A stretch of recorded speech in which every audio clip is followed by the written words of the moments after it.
So when the episode comes back, definitely big changes, memories are lost, Hook showing up in New York City, which is fun to see. Yeah. Can I talk about just where these episodes are going as far as that starting point with the memory issue?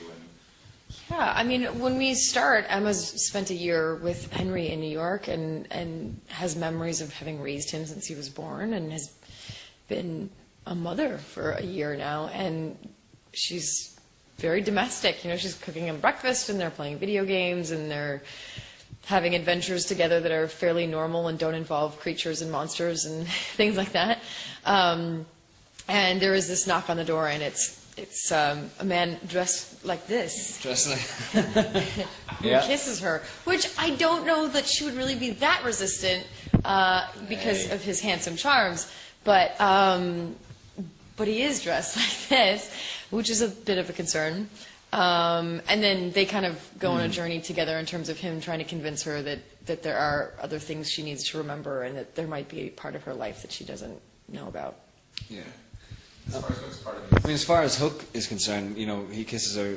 He knows that he has to go and find Emma to bring her back to sort of try and save her family. And you know, I think he kisses her because I think sort of believes that maybe it might be true love's kiss for them or whatever. And he then has to go on to convince her that it's real. So. Yeah, so that's kind of where it is. I mean, it's a bit of a tough slog for Hook to try and sort of get her to believe and trust him enough that he can help her. I can just see the headline now. It's a bit of a tough slog for Hook. Yeah, it is. Yeah, I feel sorry for him. He gets a hard time. Well, you know, New York City is a little crazy anyway, but yeah, that probably stands out a little bit. Well, I did ask. I said, you know, I'm dressed fully as a pirate, and they're like, it's New York. People dress like that.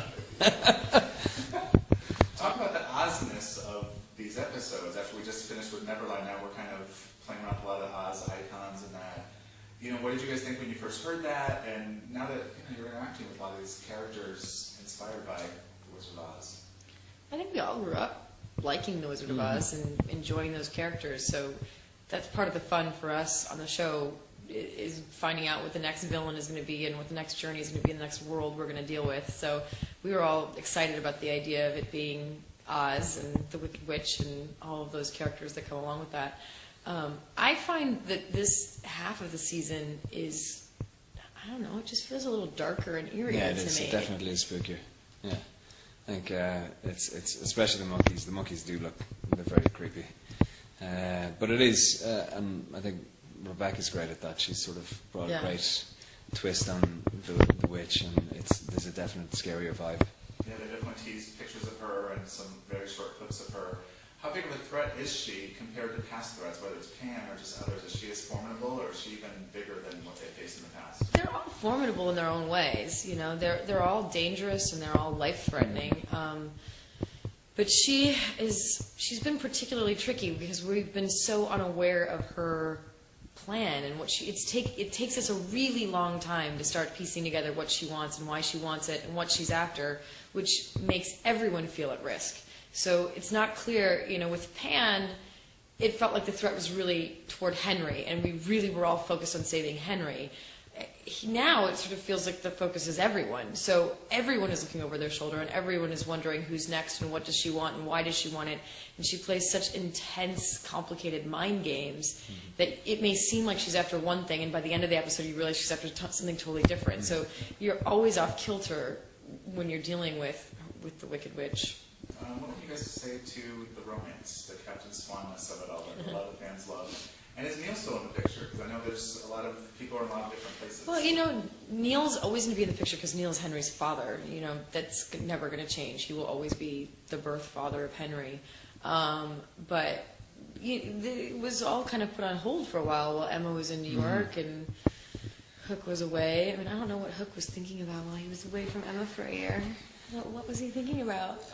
I don't know. So you could go a day without thinking of me? Whatever. Hook was obviously thinking about Emma and sort of wanted to, in some way, you know, try and figure out, you know, throughout the course of this half, we find out, you know, sort of what he did a little bit during that missing year that they were away or whatever, and so they sort of, you know, we kind of, when he comes back, he's very, very happy to see her. But it's again in the first episode back, you see that, you know, she doesn't, you know, sort of, he has to work at jogging her memory and sort of reminding her of who he is and all that kind of stuff. And but he likes it. Well, Nathan, the scene I saw